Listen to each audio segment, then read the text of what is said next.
গাজা উপত্যকায় মানবিক বিপর্যয় এমন এক চরম পর্যায়ে পৌঁছেছে যেখানে প্রতিদিন গড়ে প্রায় ১০০ জন শিশুর মৃত্যু ঘটছে শুধুমাত্র খাদ্য এবং পুষ্টির অভাবে। ইসরায়েলি অবরোধ এবং অব্যাহত সামরিক অভিযানের কারণে দীর্ঘদিন ধরে গাজার ভেতরে খাদ্য সরবরাহ বন্ধ বা ব্যাহত থাকায় এমন হৃদয়বিদারক পরিস্থিতি সৃষ্টি হয়েছে। জাতিসংঘ ও আন্তর্জাতিক বিভিন্ন ত্রাণ সংস্থা এই পরিস্থিতিকে এক প্রকার মানবিক দুর্ভিক্ষ বলে অভিহিত করেছে। গাজার শিশুরা এখন কেবল ক্ষুধার কাতর নয়, বরং অপুষ্টি, ডায়রিয়া, পানি বহনকারী রোগ এবং পর্যাপ্ত চিকিৎসার অভাবে প্রতিদিন মৃত্যুর কোলে ঢেলে পড়েছে। ইউনিসেফের এক সাম্প্রতিক প্রতিবেদনে জানানো হয়েছে, গাজায় ৫ বছরের নিচে শিশুদের প্রায় ৭০% এখন তীব্র অপুষ্টিতে ভুগছে, যাদের মধ্যে অনেকেই জরুরি চিকিৎসা না পেলে বাঁচার সম্ভাবনা একেবারে নেই বললেই চলে।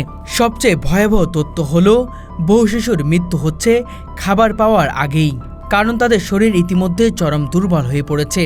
একসময় যারা খেলাধুলায় ব্যস্ত ছিল, আজ তারা শুকিয়ে যাওয়া শরীর নিয়ে বিছানায় শুয়ে মৃত্যুর প্রহর গুনছে। অনেক মায়ের বুক শুকিয়ে গেছে, তারা শিশুদের দুধ খাওয়াতে পারছে না। আর খাদ্যের অভাবে শিশুটির প্রতিদিন কান্না যেন এক একটি মৃত্যুর সংকেত। হাসপাতালগুলোতে নেই পর্যাপ্ত চিকিৎসক, নেই ঔষধ, নেই পুষ্টিকর খাবার বা ইনফ্যান্ট ফর্মুলা।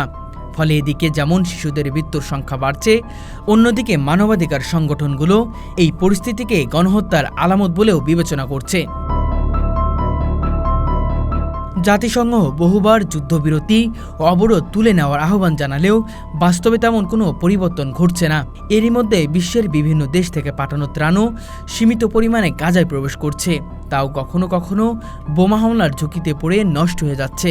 এই মুহূর্তে গাজার শিশুদের বাঁচাতে হলে জরুরি ভিত্তিতে যুদ্ধবিরতি, অবরোধ প্রত্যাহার এবং মুক্ত মানবিক করিডোর চালু করতে হবে, নইলে পৃথিবীর চোখের সামনে ধ্বংস হয়ে যাবে একটি পুরো প্রজন্ম। জাতিসংঘের মানবিক বিষয়ক সমন্বয়ক সংস্থা জানিয়েছেন, গাজা উপত্যকায় অন্তত ৫ লক্ষ শিশু বর্তমানে চরম খাদ্য নিরাপত্তাহীনতার মধ্যে রয়েছে, যা অভূতপূর্ব মানবিক বিপর্যয়ের ইঙ্গিত দেয়। বিশ্ব স্বাস্থ্য সংস্থা জানিয়েছে, গাজার ৩৫টি হাসপাতালের মধ্যে ২৮টি বর্তমানে আংশিক বা সম্পূর্ণরূপে অচল, যার ফলে নবজাতক ও শিশুদের সঠিক চিকিৎসা পাওয়া অসম্ভব হয়ে দাঁড়িয়েছে। অপারেশন থিয়েটার ও ইন্টেন্সিভ কেয়ার ইউনিট, বিদ্যুৎ, অক্সিজেন, ঔষধ এবং প্রশিক্ষিত চিকিৎসকদের মারাত্মক ঘাটতি দেখা দিয়েছে। বিশ্ব খাদ্য কর্মসূচির সর্বশেষ হিসাব মতে গাজার মোট জনসংখ্যার মধ্যে প্রায় ৯০% মানুষ এখন খাদ্য নিরাপত্তাহীনতায় ভুগছে এবং ৪০% শিশু দিনে মাত্র একটি অপর্যাপ্ত খাবার পাচ্ছে, যা তাদের শরীরের পুষ্টির চাহিদা পূরণ করতে সম্পূর্ণ ব্যর্থ। মিডওয়াইফারি জার্নাল ও আন্তর্জাতিক মিডিয়া হাউসগুলো নিশ্চিত করছে, অপুষ্টির কারণে অনেক মা শিশুকে দুধ খাওয়াতে পারছে না, আর ত্রাণের উপর নির্ভরশীল হলেও সেটি নিরাপদে পৌঁছাচ্ছে না, কারণ ইসরায়েলি অবরোধ অধিকাংশ খাদ্যবাহী ট্রাক ঢোকার আগেই আটকা যাচ্ছে বা হামলার শিকার হচ্ছে।